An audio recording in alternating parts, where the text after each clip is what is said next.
Nasa National Museum na tayo.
Video, malagay naman ang pulis. Video, malagay naman ang pulis.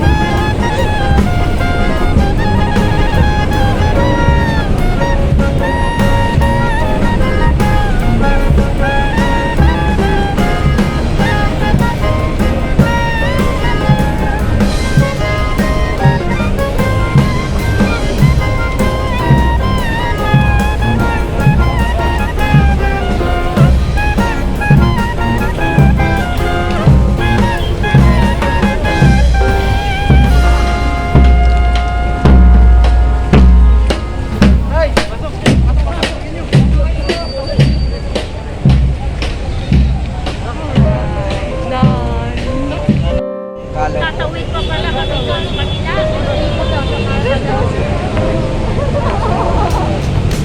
Hi! Nag-vlog mo ba? Oo. Nag-vlog. Kaya yung mga sundalo gumanon. Dapat pala. Thank you po. Bye-bye. Alright. Pupunta tayo doon. Eh, ang bandera po, ma'am. Kinukuha din nata nila yan eh. Apo, kapag na. Libre ba yan, libre? Hindi po binibenta po na. Thank you na lang. Okay, di tayo nakapasok dito. Nasa likod tayo ng National Museum. Lipat tayo doon sa may kalaw. Yun daw. Kung saan papunta yung mga polis-polis kaninang nagparada. Nagtatry tayo doon kung pwede.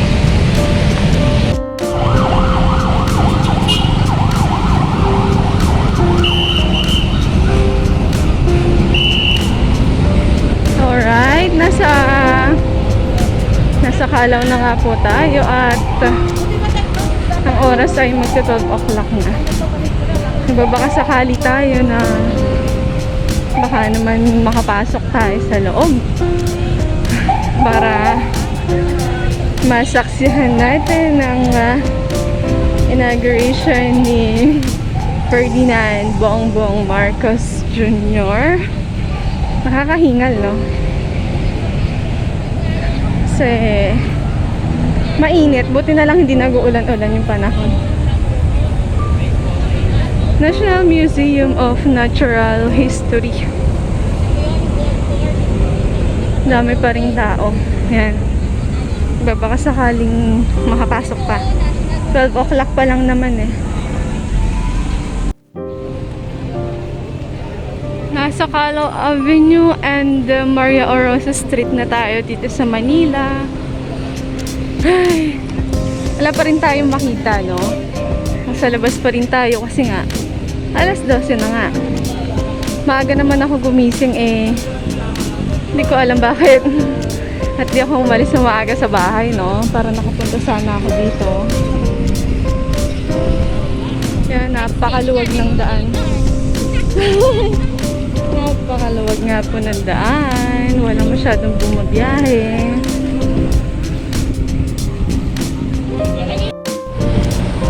Dito na nga tayo sa entrance. Pero sa Calao pa rin tayo, no? Calao Avenue, pero wala talaga tayong makita kasi tinanghali tayo ng alis sa bahay, no? Tinanghali talaga. Hindi dapat nangyayari ganun. Kaso nangyari na. Wala tayong magagawa. Yan, may kasama tayong vlogger din sa likod, si ate. Yan, may mga pulis-pulis dyan. Tapos, dito, ayan mga hindi rin nakapasok na taga-suporta ni Bongbong Marcos. Eh, sinubukan naman natin makiusap kanina doon sa likod kung pwedeng pumasok. So, ayaw nila. Lockdown na daw. Tapos, patay na rin yung internet natin. Wala na tayong data. Oh.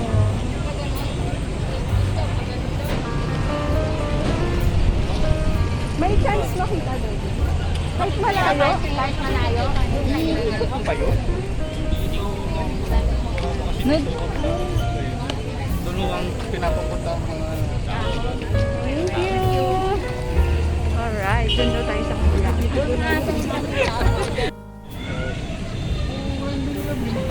National Library of the Philippines.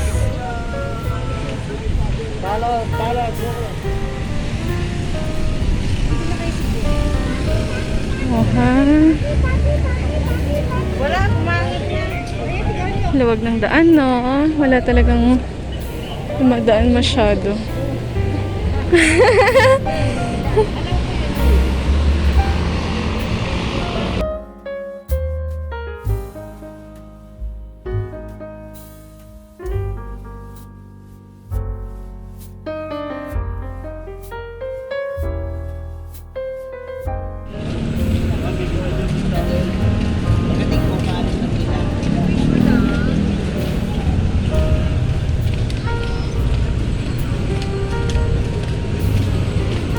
Luneta Park.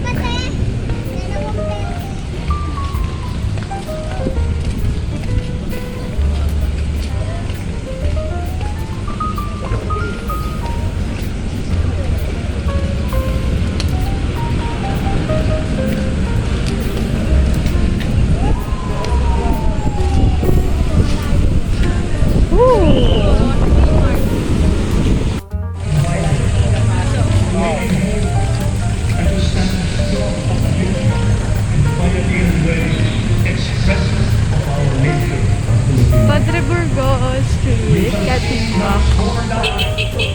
This is respectfully to Pangulo News. We open to suggestions coming from hard-thinking and unsparing judgments from outside divided us. None deepened our understanding. They were always at our expense. Never forget, we are Filipinos. One nation, one republic, indivisible.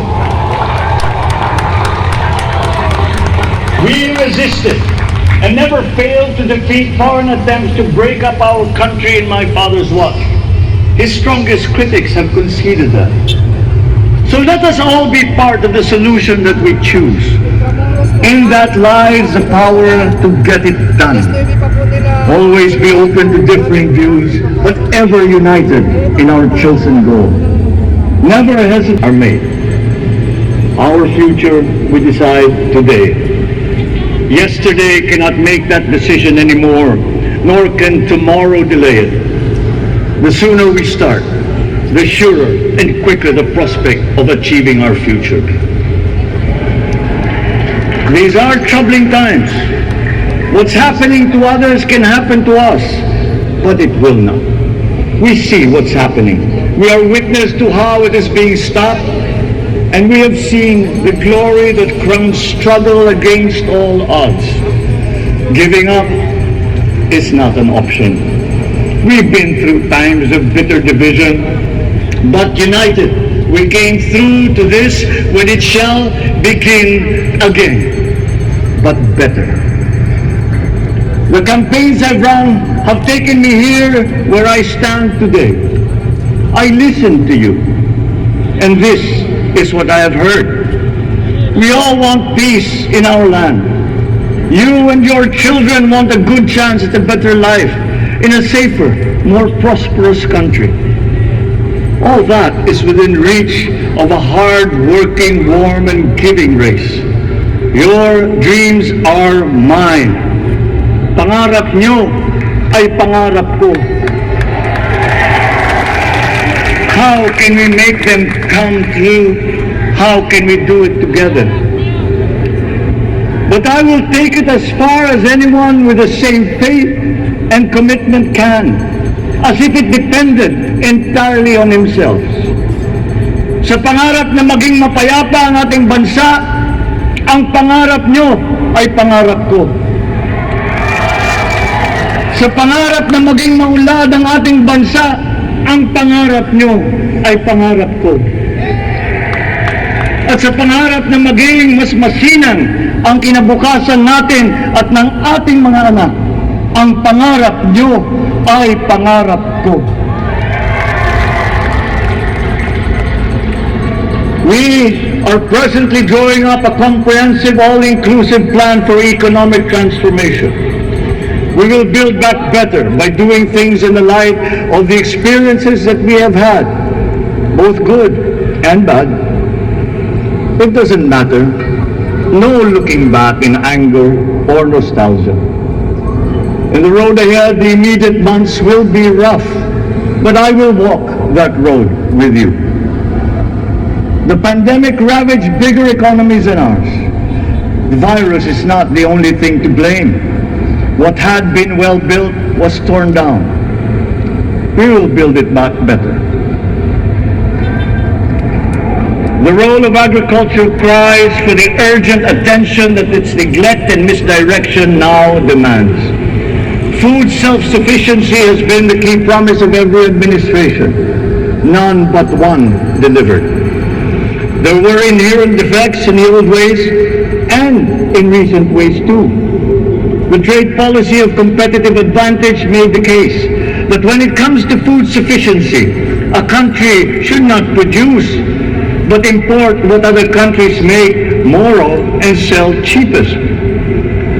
Then came Ukraine. The most vulnerable when it comes to food are the countries furthest away from the conflict, those bearing no blame for provoking it. Yet they face the biggest risk of starvation. If financial aid is poured into them, though it never is, imperative and a moral one. An agriculture damaged and diminished by unfair competition will have a harder time, or will have no prospects at all of recovery. Food sufficiency must get the preferential treatment the richest free trade countries always gave their agricultural sectors. Their policy boils down to don't do as we do. Do what we tell you to. I am giving that policy the most serious thought if it doesn't change or make more allowances for emergencies with long-term effects. There is a parallel problem in our energy supply. Sufficient fossil fuel-free technology for whole economies has yet to be invented, and it is not seriously tried by rich countries. Again, consider the response of the richest countries to the war in Ukraine.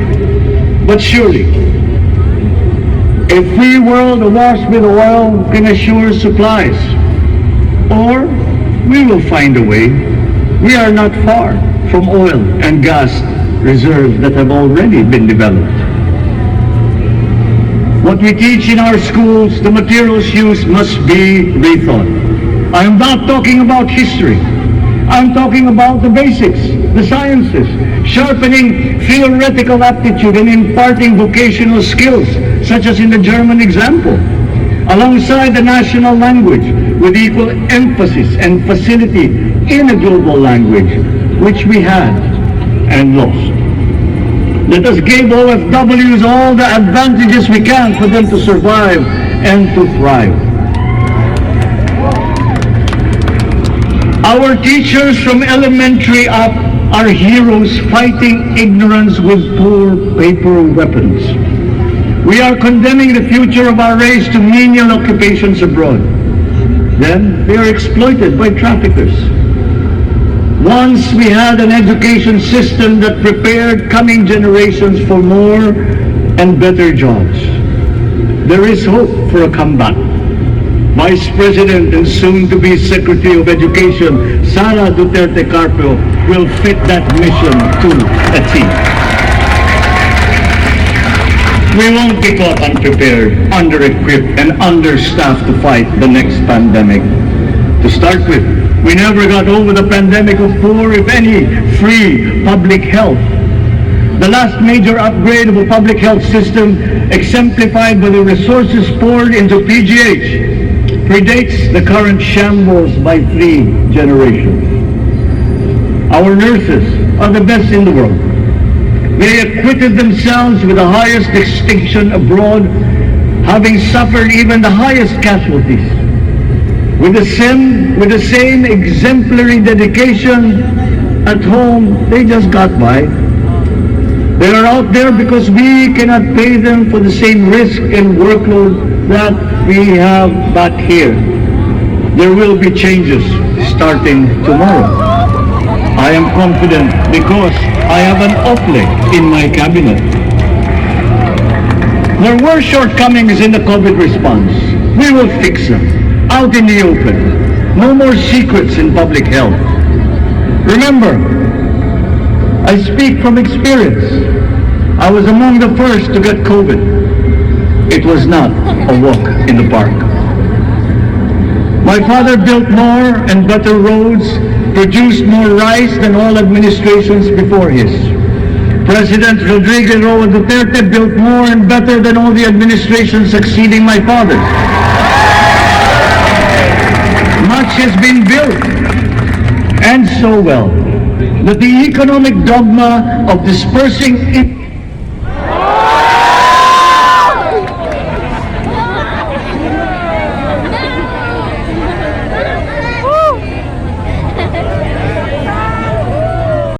was brought to them. Investors are now set.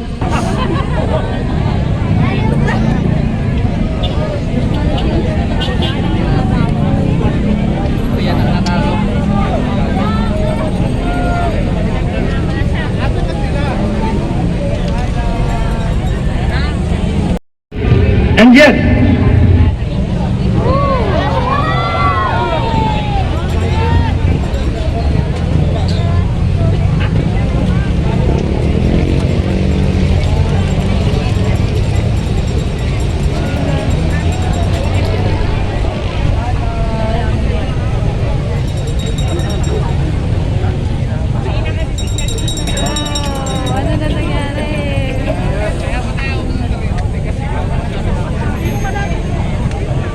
the potential of this country is not exhausted.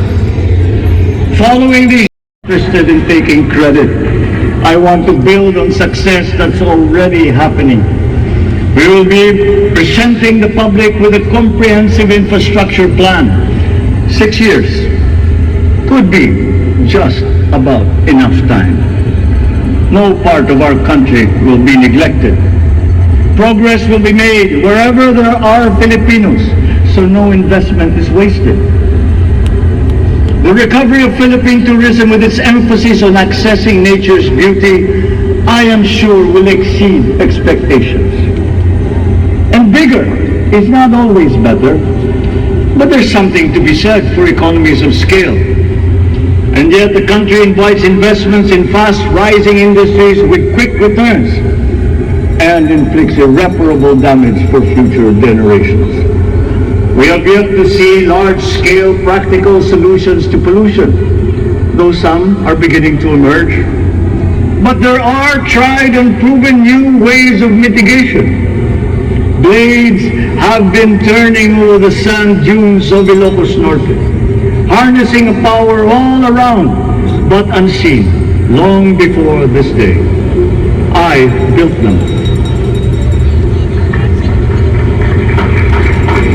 The rich world talks a great deal but does a lot less about it than those with much less, but who suffer more death and destruction from climate change and lack of adaptation. We will look to our partners and friends to help the Philippines, who, despite having a very small carbon footprint, is at the highest risk.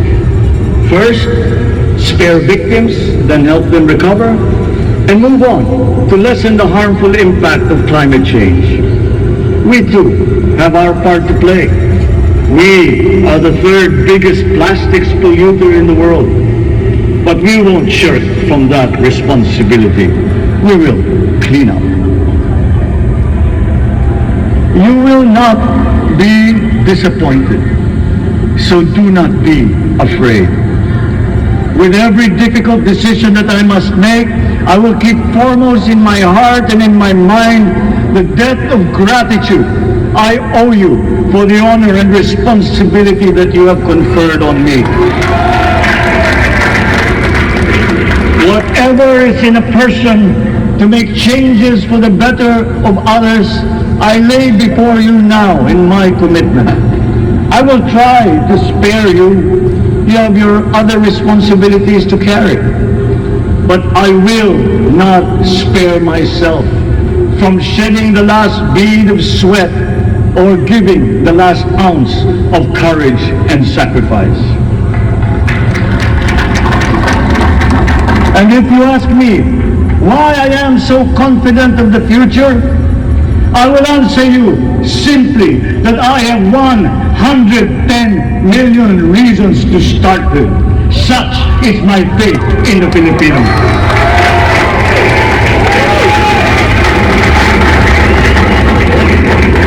Believe, have hope. The sun also rises like it did today and as it will tomorrow. And as surely as that, we will achieve the country all Filipinos deserve. God bless the Philippines. God bless our work.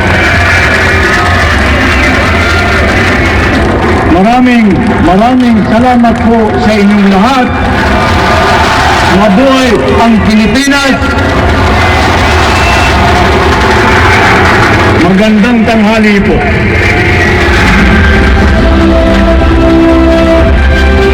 Of the Philippines, President Ferdinand Marcos Jr.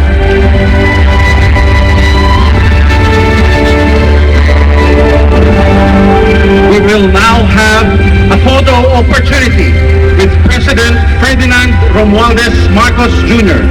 May we invite the first family on stage.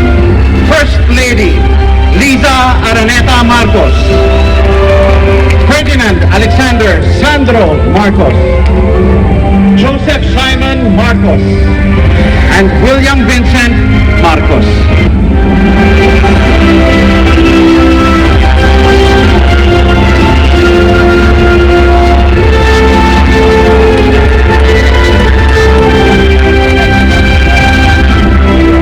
May we now request Vice President Sara Duterte to join the first family.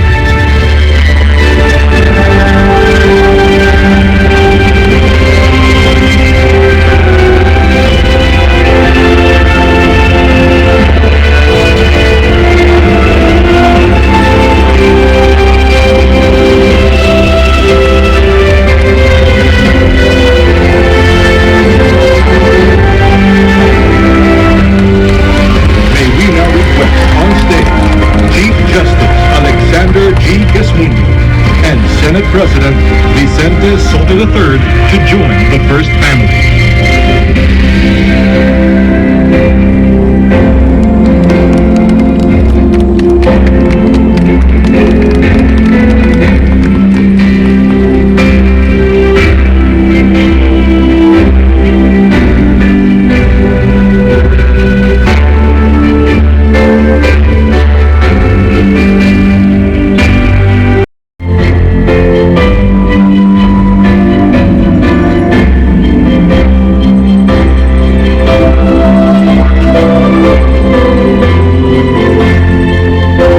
May we now request Madam Imelda R. Marcos, Senator Amy Marcos, and Ms. Irene Marcos Araneta to join the first family.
Seryoso ba yun?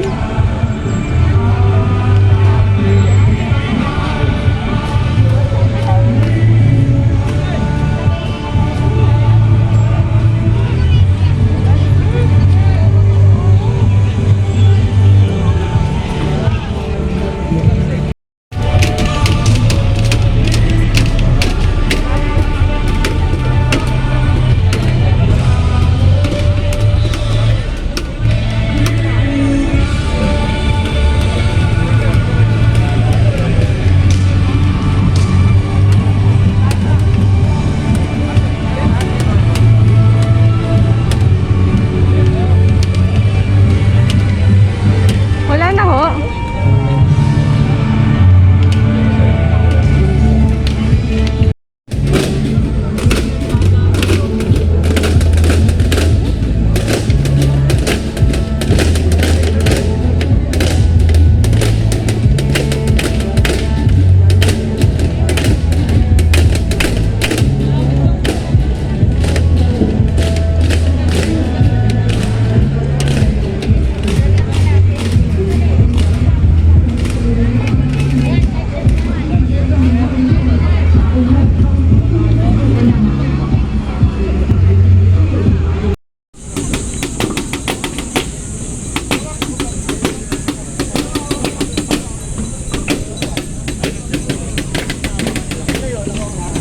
Ano oras ko lalabas?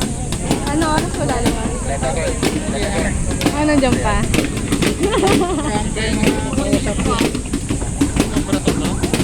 Ano ba? Opo. Bakit? Ay.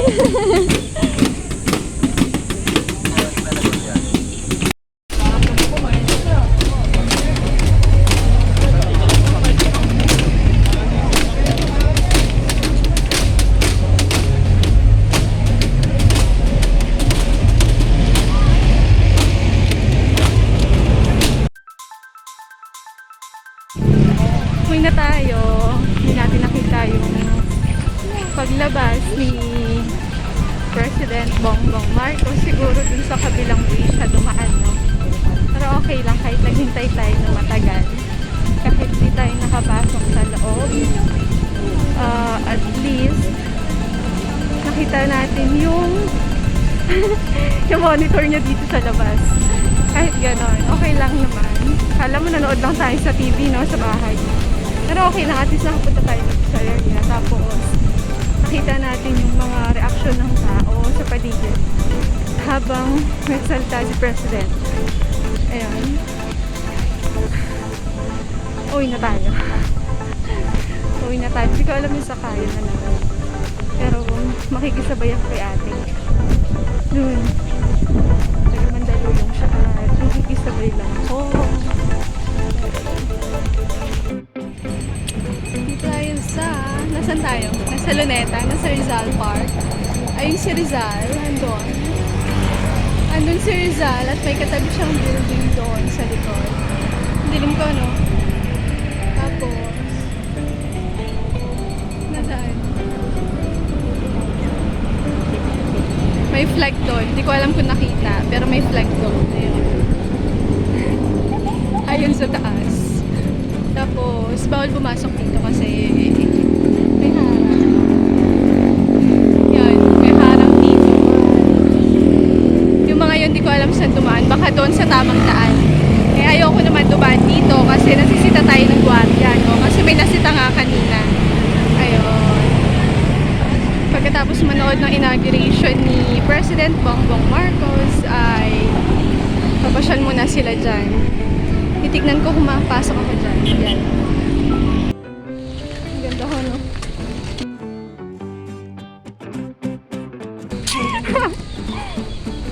Nag-light na yung ambon.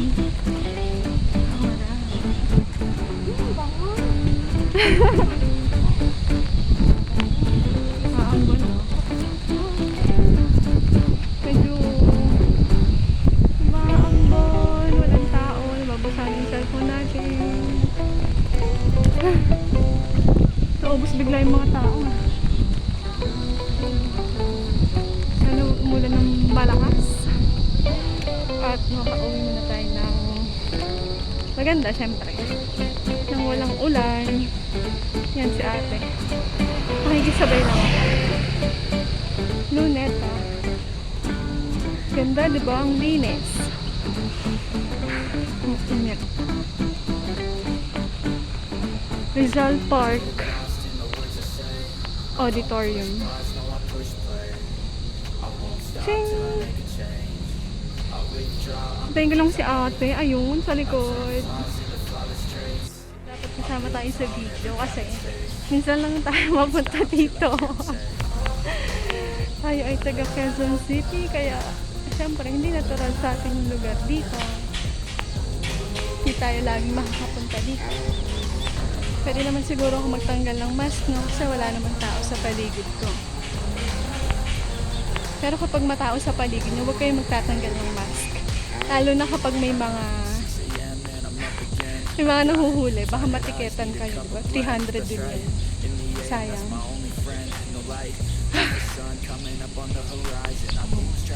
Walang tao, kaya okay lang. Sa Pilipinas lang tayo. Pero maganda naman, diba? Tuloy-tuloy lang ang paglilinis at paglilinis para gumanda yung bansa natin.